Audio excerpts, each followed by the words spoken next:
मी सांगलीतून राकेश चावला आहे. मला कमीत कमी 3-4 वर्षापासून खोकला होता.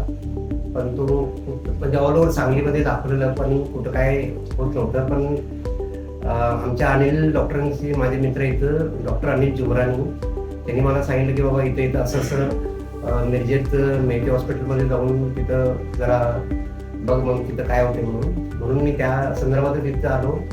पण खोकला माझा म्हणजे फर्स्ट वीकमध्येच माझा कमी झाला. आणि सर एकदम बेस्ट आहेत, मस्त आहेत. आणि मी प्राऊड फील करतोय की मी सरांचं म्हणजे नाव घ्यायला मला आता भारी वाटतंय. कारण गेले 3 वर्ष जे होते ते मला भरपूर खोकला होता मला. पण आज काय नाही, एकदम फिट अँड फाईन.